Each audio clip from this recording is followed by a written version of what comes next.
For WIMSU Faculty Union Association Financial Report, which prepared as of February 28. The presentation composed of the statement of financial position, the statement of receipts and disbursement, and the statement of the fund balance. For the statement of financial condition, which prepared as of February 2024, includes the following. We have the cash and cash equivalents, or the cash balance, and the receivables from WIMSU, the loans receivables from each member, and the interest receivable. For the cash balance, we have the remaining amount as of February 28, 2024, amounting to 1,001,088.33. Our receivables from WIMSU, which the 1 month contribution is 164,200.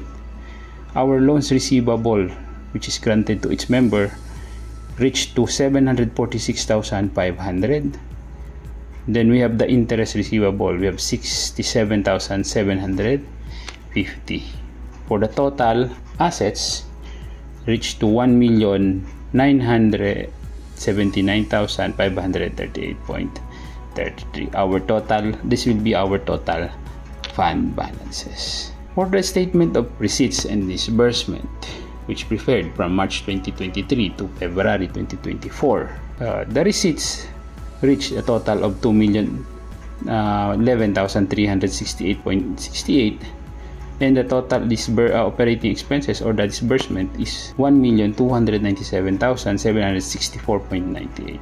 To discuss the summary, for the receipt, we have the monthly dues total of 1,446,320. This is only for the 1 year. Membership fee for the year is 62,000.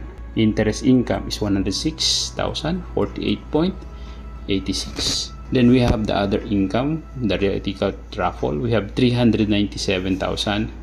And then we have the total receipts of 2,011,368.86. For the expenses or the disbursement, we have the following: retirement aid benefits 130,000, medical aid 134,900, debt assistance 28,750, faculty assistance, RISE assistance, we have 151,000, honorarium 5,000.